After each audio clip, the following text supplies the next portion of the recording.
So IndyCar's return to Detroit may have been a bit of a mess, but round 8 of the 2023 season would see the sport head to Road America, which is slightly more forgiving.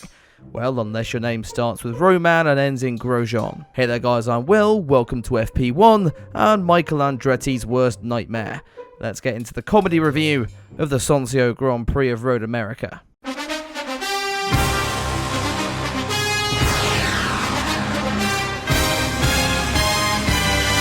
Now we have a lot of on and off track action to dive into this weekend, but as usual we have the news segment first, and this one gets pretty juicy. The big headline coming into the race lie with Ed Carpenter Racing and Connor Daly. The American was one of the most popular drivers on the grid this year. Connor ended up going through what I like to call the Daniel Ricciardo effect, whereby you can be perceived as the next coming of Christ all you want by the fans. When you have an average finishing position of 17th, you're not keeping your drive. Sure enough, Daly's P15 at Detroit was the last straw, with the team showing him the door and finding a replacement in the form of 2012 Series champion Ryan Hunter-Reay. Captain America made a one-off return to the championship back at the Indy 500, claiming then that he actually enjoyed spending more time with his family post-retirement.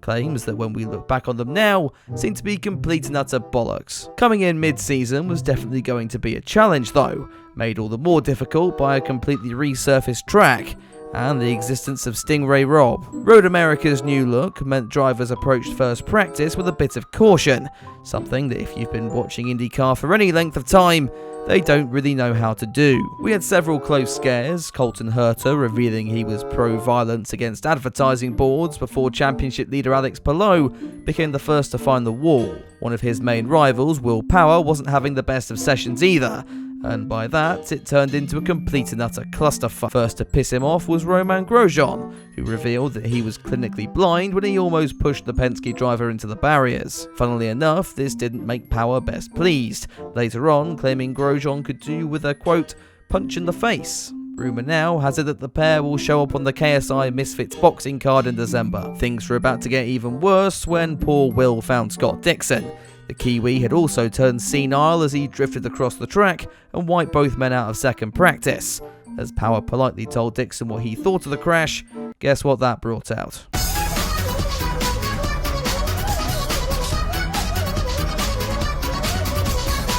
We'll return to the tumultuous tale of Will Power later. First, we've got yet another red flag to get out of the way, and what a surprise, it's Santino Ferrucci. We'd get going again, only for Herta to lose it and bring out another one. Okay, can we just breathe for a minute? For fuck.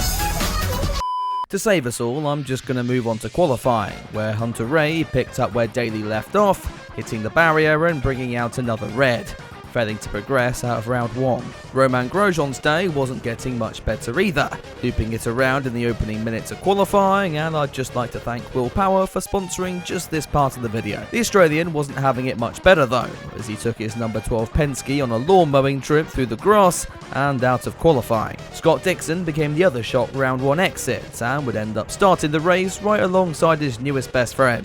That at least will be entertaining. As we moved into round 2, the Andretti cars seemed to decide that they'd had enough. Colton Herta narrowly dodged an early exit when he turned the Gamebridge Honda into a spinning top, and that was followed by Carl Kirkwood's car going for a smoke and retiring for the day. Devlin DiFrancesco would also fail to make it into the final session, but that's just because he was Devlin DiFrancesco. This is probably one of his best results, and I'm still taking the piss. Anyway, Herta, despite his spin, would survive, and ended up taking pole position for the race on Sunday. He would line up alongside O'Ward on the front row, with Below and Newgarden in hot pursuit behind. And that brings us to the race, which, as I'm sure you know, had to go on at the exact same time as the Canadian Grand Prix. Hats off to the boffin who scheduled that into the calendar. Anyway, Herta would make a good start as Palou and O'Ward got dicey for second.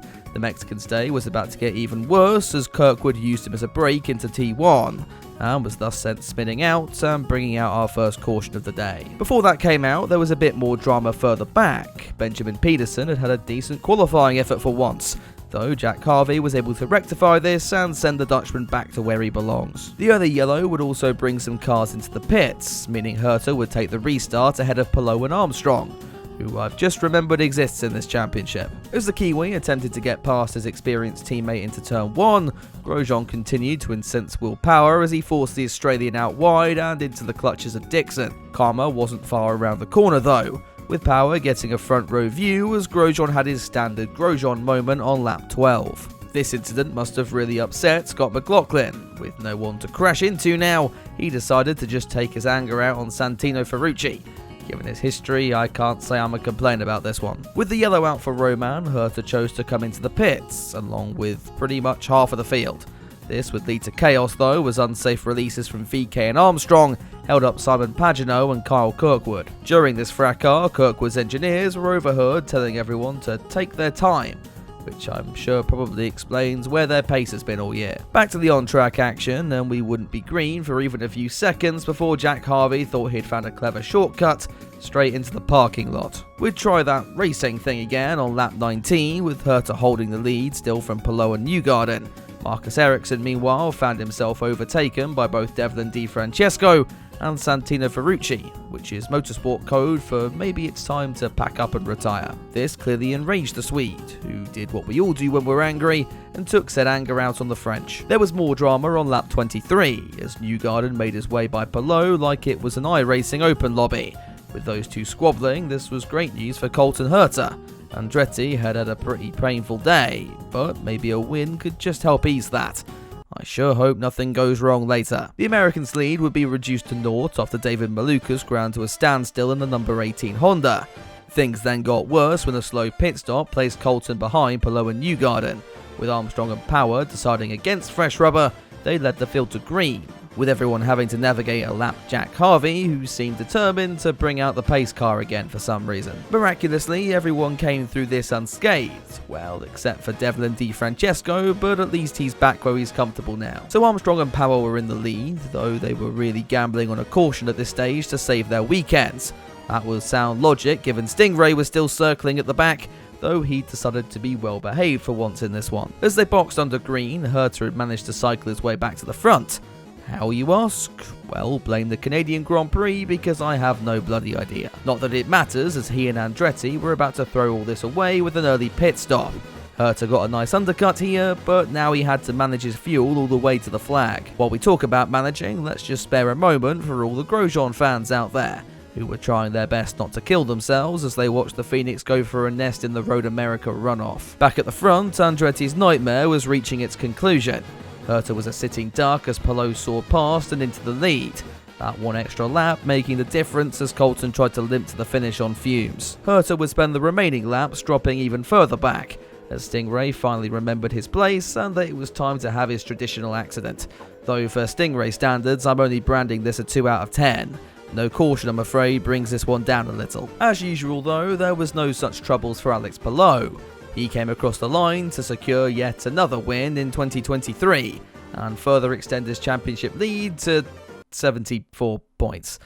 We're getting this again, aren't we? Marcus Armstrong did at least try to make the sport a little bit more interesting when he tried to wipe out his teammate on the final lap. I imagine the rage of Kingpin here though just wasn't worth it. But to think that this is the seat Alex was trying so desperately to get out of last season, what a difference a year makes, eh? As for Andretti, well, this was a weekend to forget. From strategy blunders on Herta's car, throwing away what really should have been their first win on the year, to Grosjean just being, well, whatever that was. It's really turning into a dire year for the Frenchman. Anyway, that's my thoughts on the Grand Prix of Road America. We're off to Mid-Ohio next, but you can of course expect plenty of content from me before then. Make sure you're subscribed so you don't miss a minute of it. A huge thank you of course as well goes to all my patrons and channel members. If you want to be involved in any of that, be sure to drop by the links in the description down below. Anyway, for now that's all from me, so I'll see you guys very soon for another video. But until then, have a good one.